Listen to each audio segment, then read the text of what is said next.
Yes, dear students, get ready for SST class. As you know that in the previous part we have read the sixth lesson that was related with city traders and craftspersons, and we will skip lesson number 7, and now we are going to read lesson number 8, that is the religious ideas and movement. So dear students, as you know that we are going to read medieval history, and now we will read about the religious idea and movement of medieval period, यानी कि आप अभी तक ये पढ़ चुके हैं कि जो मिडल हिस्ट्री जिसे हम मानते हैं, मिडाइवल पीरियड मानते हैं, उसमें राजा कौन कौन थे। हम पीछे मुग़ल के बारे में पढ़ चुके हैं। तो उससे पहले दिल्ली सल्तनत के राजा थे, देन मुग़ल्स आए। उसके बाद उन्होंने कैसी कैसी राज्य व्यवस्था की और किन किन नगरों का निर्माण करवाया, कौन कौन से शहर बसाए, वो सब चीज़ें हम पढ़ चुके हैं। और अब हमने पढ़ना है कि मिडाइवल पीरियड में उस टाइम पे जो मतलब मूवमेंट थे, यानी कि भक्ति जो थी या भगवान को याद करने के कौन से तरीके माने जाते थे, क्योंकि वैदिक काल बहुत पीछे छूट चुका था। उसके बाद बौद्ध धर्म या जैन धर्म आए, लेकिन अब ये जो नया मूवमेंट था भक्ति मूवमेंट, फिर सूफी मूवमेंट आया, फिर नए रिलीजियस मूवमेंट आए नॉर्थ इंडिया में, उनके बारे में हमें पढ़ना है। So let's start with the topic भक्ति मूवमेंट। यस, भक्ति मूवमेंट।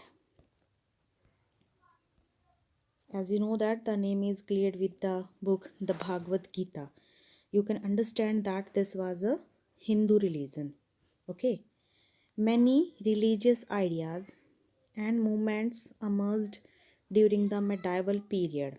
तो कहते बहुत सारे धार्मिक विचार और मूवमेंट आए मेडाइवल पीरियड में। One of these was the bhakti movement and its idea of bhakti. तो उनमें से एक बहुत जो सबसे ज़्यादा फेमस हुआ वो भक्ति मूवमेंट था और उसकी भक्ति का आइडिया फेमस था। द टर्म भक्ति लिटरली ट्रांसलेट्स टू डिवोशन। तो डियर स्टूडेंट्स, जो भक्ति टर्म है उसका अगर हम लिटरली मीनिंग देखें या लिटरली अगर हम देखें तो वो कहाँ से, डिवोशन से, ठीक है, यानी कि एक तरह से ध्यान लगाना, ठीक है। भक्ति करना मतलब ध्यान लगाना, वहाँ से ट्रांसलेट होके बनाया गया है ये वर्ड। दो भक्ति as a movement emerged around the 7th century in South India, the idea of bhakti had been popular in India long before the arrival of the Turks. तो डियर स्टूडेंट्स, कहते कि वैसे तो जो भक्ति मूवमेंट है हमारे इंडिया में 7th सेंचुरी में साउथ इंडिया में ये थोड़ी मतलब फेमस हुई, एमर्ज हुई, ओके। लेकिन जो भक्ति का आइडिया था ये इंडिया में बहुत पहले 7th सेंचुरी से बहुत पहले आ चुका था। किनके द्वारा, तुर्क्स के द्वारा। Devotion to God is a popular theme in many ancient Indian religious texts like the Rigveda. तो कहते कि भगवान के प्रति श्रद्धा होना या भगवान में विश्वास करना, उसकी भक्ति करना, वो एक पॉपुलर थीम था बहुत सारे पुराने प्राचीन धार्मिक जो किताबें लिखी गई थी उनका, जैसे कि ऋग्वेदा में एंड द कथा उपनिषद एंड भागवत गीता। तो ये सारी वो किताबें हैं जिनमें बताया गया था भगवान के प्रति भक्ति करने के बारे में कहा गया था। However, the ancient India of Bhakti did not propagate devotion to only one god. लेकिन पुराने जो आइडियाज़ थे भक्ति के, उन्होंने सिर्फ एक भगवान की पूजा करने के लिए नहीं कहा, क्योंकि उस टाइम उनके भगवान भी कई तरह के थे, ठीक है, उसके भी रूप कई थे। तो सिर्फ एक भगवान नहीं था जिसकी कि उस टाइम पूजा होती थी। In fact, it was the Bhakti movement which focused on devotion to one supreme being. तो वास्तव में जो भक्ति मूवमेंट था वो इस बात पर फोकस करता था कि एक जो सुप्रीम पावर है उसके प्रति हमें ध्यान लगाना चाहिए, हमें उसकी भक्ति करनी चाहिए। These teachers expressed their devotion through music and songs, and the main focus was on the close personal bond between God and devotee. तो डियर स्टूडेंट्स, जो टीचर्स थे वो अपने जो विचार हैं, यानी कि हम जो अपनी भक्ति है ना, जो उस टाइम सिखाने वाले टीचर जिनको गुरु कहा जाता था, वो अपनी भक्ति किस तरीके से प्रदर्शित किया करते थे? या तो भजन गाकर, कोई उसका सॉन्ग गाकर, या उसका सिर्फ म्यूज़िक बजाकर। ठीक है, तो उस टाइम वो संगीत के द्वारा भगवान और उसके भक्त के बीच में एक सूत्र बांधते थे या उसका रिलेशन बनाते थे।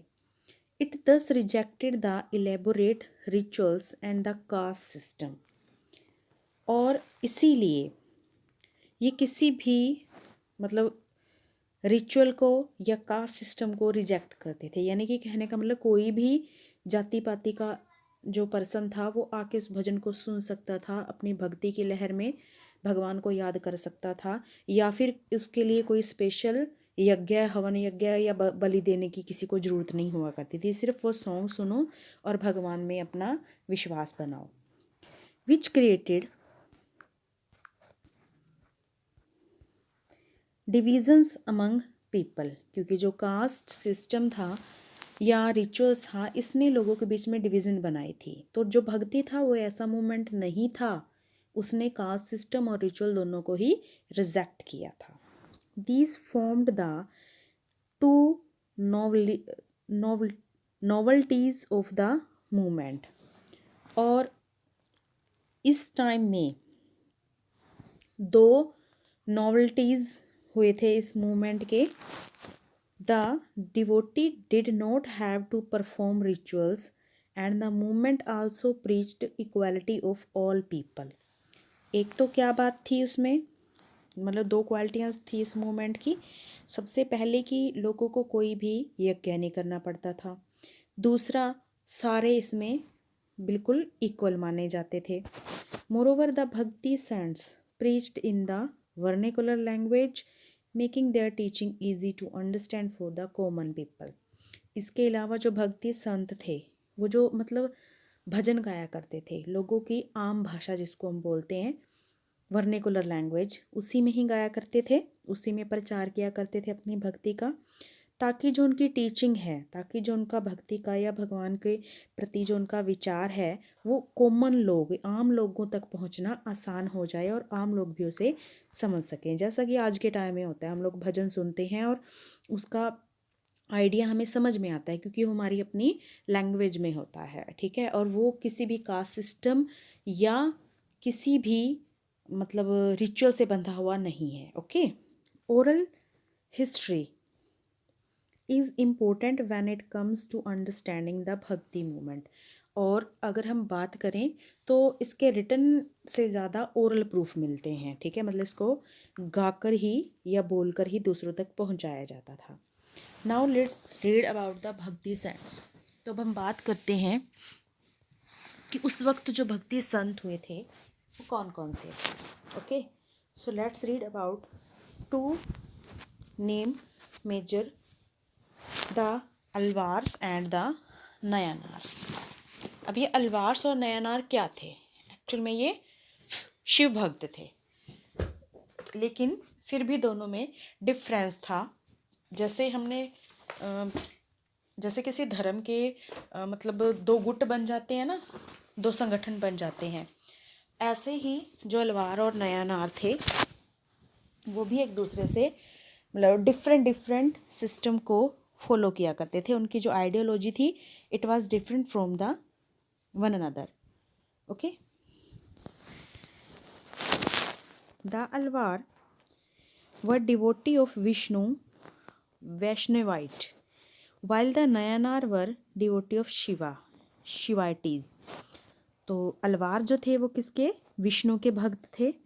नयनार क्या थे? वो शिवा के भक्त थे। These saints were important in strengthening the भक्ति मूवमेंट इन साउथ इंडिया। और इन दो तरह के संतों ने, सिर्फ दो संत नहीं, दो तरह के संतों ने, मतलब विष्णु को मानने वाले और शिव को मानने वाले जो संत थे, इन्होंने हमारे साउथ इंडिया में भी भक्ति मूवमेंट को और ज़्यादा स्ट्रेंथ कर दिया, बढ़ा दिया कि अब साउथ इंडिया वाले भी या तो वो मतलब विष्णु के भक्त बन गए या फिर वो शिव के भक्त बन गए थे। They were prominent during the 7th century to 9th century CE। और ऐसा कब हुआ? ऐसा 7th से लेकर 9th सेंचुरी में हुआ। दे encompassed every human being. They accepted Brahmins as well as people from the lower castes among its fold। तो कहते हैं कि उन्होंने हर इंसान को अपनी शिक्षा दी, हर इंसान को अपनी भक्ति में शामिल किया। उन्होंने ब्राह्मण को भी एक्सेप्ट किया और जो लोअर कास्ट के लोग थे उनको भी अपनी भक्ति के लिए एक्सेप्ट किया। Even women could become a sant like the famous Alvar sant Andal. कहते कि अब हमने पढ़ा कि जैसे ब्राह्मण और लोअर कास्ट के लोग भी भक्ति कर सकते थे, यहाँ तक कि भक्ति मूवमेंट की यहाँ पे बात बताई गई कि विमेन भी एक संत बन सकती थी, वो भी भक्ति के मार्ग पर चल सकती थी। जैसे कि एक अलवार संत फेमस हुई है अंदल, ठीक है। अलवार कौन? जो विष्णु की भक्ति करते हों। They preached complete devotion to God and wandered from place to place singing devotional songs। कहते कि जो भक्त होते थे, चाहे वो अलवार थे या नयानार थे, वो भगवान की भक्ति करते हुए एक जगह से दूसरी जगह पर जाते थे और उनके भजन गाते रहते थे। These saints wrote in Tamil and Telugu and thus their writing were easier for the masses to understand। अब हमें पता है कि जो हमारा ये साउथ इंडिया है, ठीक है, तो यहाँ आंध्र प्रदेश है जिसकी भाषा है तेलुगु, नीचे तमिलनाडु है जिसकी भाषा है तमिल। तो कहते हैं इन संतों ने जो अपने मतलब सॉन्ग लिखे या अपने भक्ति के विचार लिखे वो तमिल और तेलुगु में लिखे, जिससे कि जो राइटिंग थी वो आम लोगों तक पहुंचनी बिल्कुल आसान हो गई। अब हम कुछ मेन भक्तों के बारे में पढ़ते हैं जो फेमस हुए थे। ओके, आदि शंकराचार्य। आदि शंकराचार्य वाज अ भक्ति संत born in Kerala in 1788 CE 788 sorry। He was one of the first Hindu thinker who made an efforts। तो ये पता लग गया होगा आपको कि आदि शंकराचार्य जो थे वो केरल में बॉर्न हुए थे और वो पहले हिंदू थिंकर थे, यानी कि हिंदू विचारक थे। who made an effort to re-examine वैदिक फिलोसफी। जिन्होंने क्या किया, जो वैदिक फिलोसफी थी उसको री एग्ज़ामिन किया। हम पहले पढ़ चुके हैं कि जो वैदिक काल था जो कि BCE के टाइम में था, तो उस टाइम पे क्या क्या समस्याएं थी, सब कुछ था। तो वो पहला थिंकर था जिसने वैदिक फिलोसफी को क्या किया, वेदों की फिलोसफी को एग्ज़ामिन किया। He was born to a Brahmin family and he decided to adopt an ascetic life after the death of his father। कहते कि वो ब्राह्मण फैमिली में पैदा हुआ और उसने अपने पिता की डेथ के बाद एक अस्केटिक यानी कि एक साधु की ज़िंदगी को अपना लिया, एक साधु बन गया यानी कि वो। He wanted to use his knowledge for the betterment of society. और वो अपनी नॉलेज को सोसाइटी के बेटरमेंट या दुनिया के कल्याण के लिए इस्तेमाल करना चाहता था। He taught that God and his creations are the same and that knowledge was important to reach God. उसने सिखाया, अपनी शिक्षा में उसने बताया कि जो भगवान हैं और उसकी जो क्रिएशंस हैं उसके, यानी कि ये जीव जंतु हैं सारे, ये सारे एक जैसे हैं और ये जो नॉलेज है भगवान तक पहुंचने की, ये जो नॉलेज है यही एक मार्ग है, ठीक है, यही बहुत इम्पोर्टेंट है। ही हैड प्रीच्ड यानी कि उसने सबको इक्वलिटी दी, ठीक है, कि सबको जीवन में एक जैसा महत्व देना चाहिए। He had preached in India as well as in South Asia. तो कहते हैं कि उसने इंडिया में भी मतलब अपने विचार दिए, साथ साथ उसने साउथ एशिया यानी कि एशिया के भी कुछ हिस्सों में वो गया और उसने वहाँ भी अपने विचार दिए। जैसे कि साउथ एशिया में कौन कौन आते हैं, अभी ये हमारा साउथ इंडिया पार्ट है, तो यहाँ साउथ में जो और देश होंगे, फॉर एग्ज़ाम्पल यहाँ पर जैसे श्रीलंका है, यहाँ पर इंडोनेशिया है, यहाँ मालदीव है, तो इस तरह की कुछ और कंट्रीज़ हैं साउथ की, एशिया की, जो कि जिनको कि इन्होंने विचार दिए, जैसे इस तरफ म्यांमार है, पर तो ये सब साउथ कंट्रीज़ हैं। ही also laid the foundation of 4 monasteries which helped in the development and spread of his philosophy। कहते कि उसने 4 मोनेस्ट्रीज का फाउंडेशन किया, यानी कि कहने का मतलब उसने 4 एक तरह से स्थानों का फाउंडेशन किया जिससे कि उसको हेल्प मिली, किसके लिए, डेवलपमेंट करने के लिए और अपनी फ़िलॉसफी को स्प्रेड करने के लिए, यानी कि इन विचारों को लोगों तक पहुंचाने के लिए। These were at Dwarka, Badrinath, Sringeri and Puri. He died in 820 CE। तो कहते कि यहाँ 4 स्थानों पर उसने मतलब अपने मोनेस्ट्रीज या अपने मंदिर कह लो वो सेटअप किए, जहाँ पे उसने मतलब भक्ति के विचार दिए, जो बद्रीनाथ, द्वारका, श्रृंगेरी और पुरी में सेटअप हैं, और वो 820 में उनकी डेथ हो गई। Next is the Ramanuja. Ramanuj आएगा, यहाँ पे गलत लिखा हुआ है, ओके।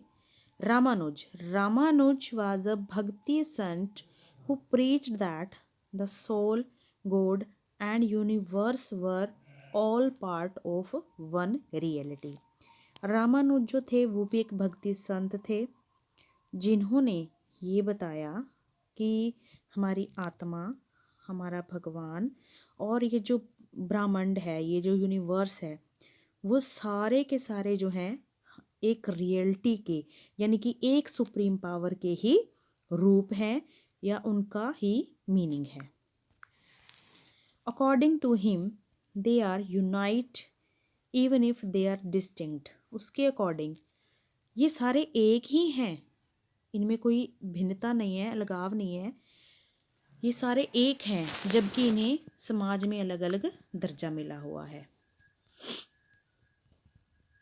From each other. तो डियर स्टूडेंट्स, ये सारे जो हैं एक हैं लेकिन डिस्टिंक्ट भी हैं एक दूसरे से, यानी कि अलग दिखते हैं लेकिन हैं सारे एक। Unlike Shankaracharya, he believed that devotion to God is higher than knowledge. तो कहते हैं कि उसने शंकराचार्य की जो तरह, मतलब उसने ये कहा कि जो भगवान की भक्ति है वो नॉलेज से कहीं ज़्यादा हाई है। He was born in Tamil Nadu in 1017 CE। जबकि देखो शंकराचार्य ने क्या कहा था कि नॉलेज जो होनी चाहिए वही भगवान की रियलिटी है, ठीक है, लेकिन इन्होंने क्या कहा, इन्होंने ये कह दिया कि जो भगवान की भक्ति है वो नॉलेज से ज़्यादा है, ओके। और इनका जो बर्थ हुआ था that was in Tamil Nadu on 1017 CE। Now Madhvacharya। Yes, now Madhvacharya। Madhvacharya taught that the caste of a person was not determined by birth but by his nature। Madhvacharya ने ये कहा कि किसी इंसान की जो कास्ट है वो उसके जन्म से नहीं होती, लेकिन उसके नेचर से, यानी कि उसके स्वभाव से तय होती है कि उसकी कास्ट क्या है। He believed that the world was a reflection of God। तो कहते हैं कि जो संसार है वो क्या है, गॉड की एक रिफ्लेक्शन है, ठीक है, यानी कि जो किसी का एक उल्टा एक रूप होता है ना, यानी कि उसका एक रिएक्शन होता है ना, तो एक उसकी कह सकते हैं उसकी किरण कह सकते हैं हम, ठीक है। तो जो वर्ल्ड है, संसार है, वो क्या है, गॉड की एक रिफ्लेक्शन है या उसकी परछाई है या उसका ही एक रूप है। He became popular in southern, western and eastern India. और माधवाचार्य जो थे वो साउदर्न में भी, वेस्टर्न में भी और ईस्टर्न इंडिया, यानी कि अगर हम इंडिया की बात करें तो नीचे वाला हिस्सा जो साउदर्न है ये है पूरा हमारा वेस्टर्न और ये हमारा ईस्टर्न। तो इनकी जो भक्ति की लहर थी वो लगभग इन हिस्सों तक फैल गई थी।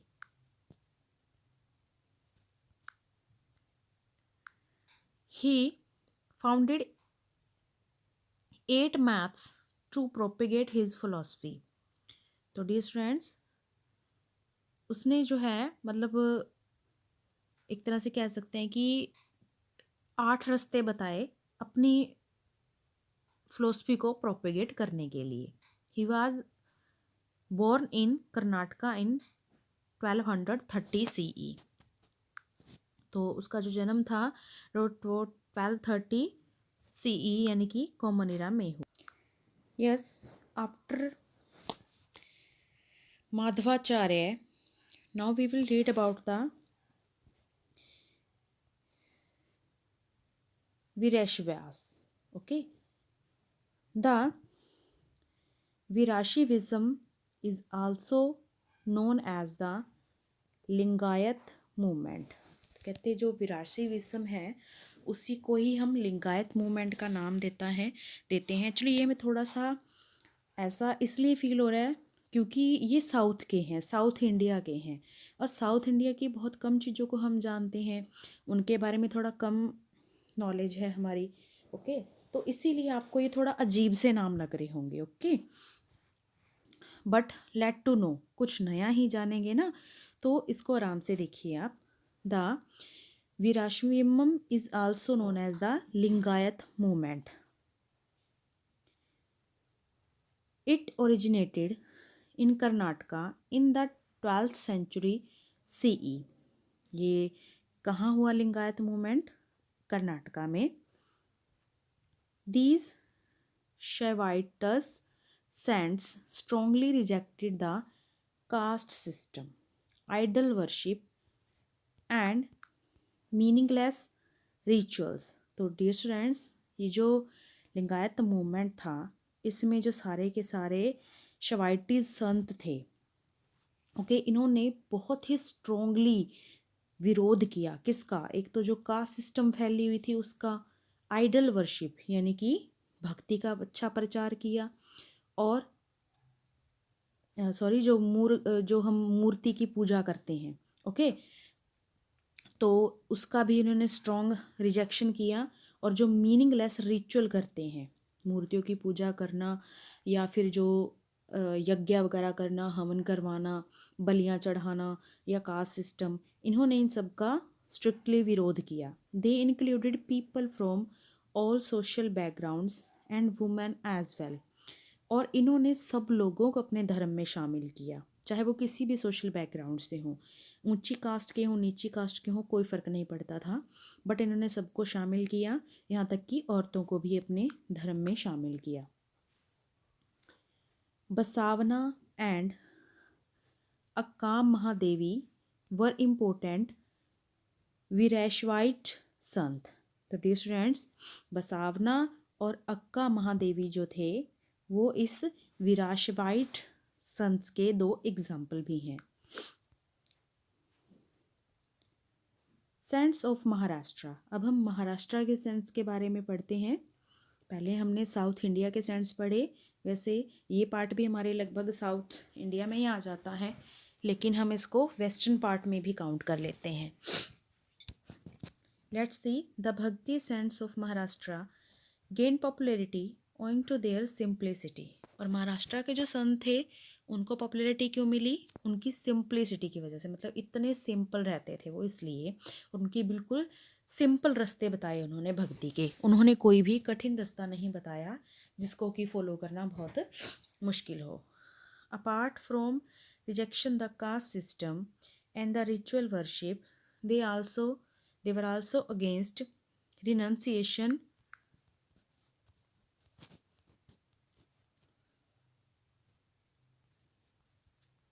Of the world.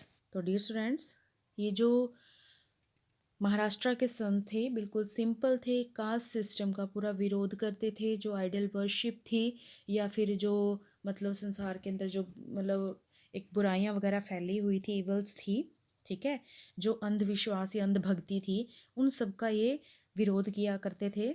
According to them true भक्ति means being a part of the world. तो कहते हैं कि इन्होंने ये नहीं कहा कि भक्ति के लिए आपको संसार छोड़ने की ज़रूरत है, उसको रिनंसिएशन करने की ज़रूरत है, नहीं। आप संसार में रहते हुए यानी कि अपने घर घर परिवार में रहते हुए भी भक्ति कर सकते हैं। जैसे कुछ संत होते हैं, उनका रास्ता क्या था कि आप संसार को रिनंसिएशन करो, उसको छोड़ दो और आप अकेले जाकर भक्ति करो कहीं शांत स्थान पर। लेकिन इनका मानना था कि जो सच्ची भक्ति है वो वर्ल्ड का ही एक हिस्सा है, and helping fellow beings instead of living worldly life behind. और कहते कि उन सब की हेल्प करना, ठीक है, जो यानी कि हमारे लिए जो वर्ल्डली लाइफ है हमारे लिए वो छोड़ गए हैं। तो कहने का मतलब जो लोग मतलब वर्ल्डली लाइफ को पीछे छोड़कर आगे बढ़ते हैं, इन्होंने कहा कि वही सच्ची भक्ति नहीं है, ठीक है, बल्कि सच्ची भक्ति कहाँ है, संसार में रहकर ही होती है। Thus they lived as householder, इसीलिए वो कहाँ, घर में ही रहे, ठीक है, यानी कि उन्होंने घरों का त्याग नहीं किया, परिवारों का त्याग नहीं किया और उनको दुख और कष्ट नहीं दिए जिनके मतलब जो इनका परिवार था उनको दुख और कष्टों में डालकर और खुद के लिए रास्ता खोजने निकल पड़े, इन्होंने ऐसा नहीं किया। And earned their own living, यहाँ तक कि ये अपने घरों के लिए कमाई भी किया करते थे, ठीक है, अपने घरों में रहते थे, परिवार के साथ रहते थे और उनके लिए कमाई भी करते थे, साथ साथ भक्ति की भावना को भी दुनिया में फैलाते थे। They composed simple devotional songs in Marathi, और वो मराठी में भक्ति के जो सॉन्ग्स थे वो भी लिखा करते थे। तो यहाँ हम किसकी बात कर रहे हैं, महाराष्ट्र के संस की। तो महाराष्ट्र के संत जो थे वो मराठी भाषा में ही, वहाँ की लोकल लैंग्वेज में लिखते थे। Some of the important poets associated with the bhakti tradition in Maharashtra were Namdev, Tukaram and Dnyaneshwar. तो उनमें से कुछ फेमस नाम आते हैं जिनका आपने शायद सुना भी होगा, नामदेव, तुकाराम और जनेश्वर।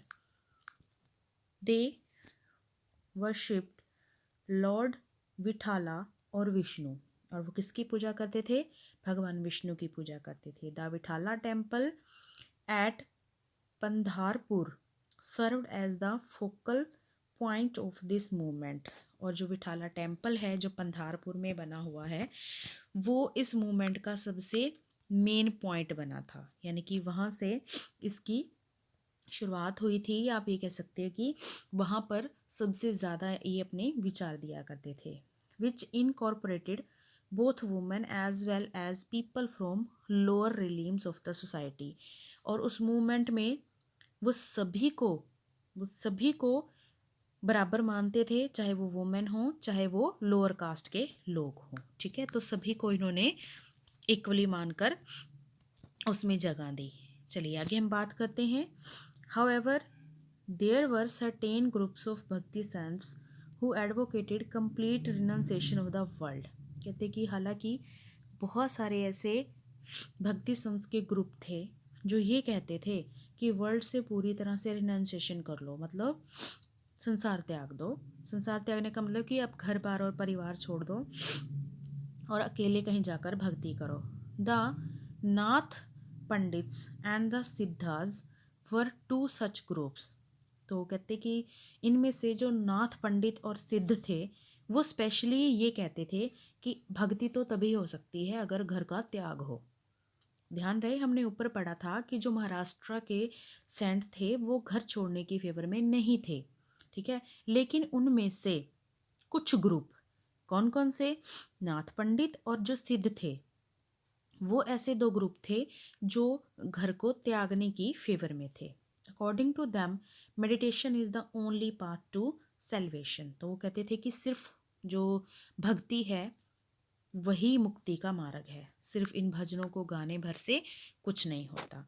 तो this is about the bhakti movement, and later on in the next period we will read about the Sufi movement.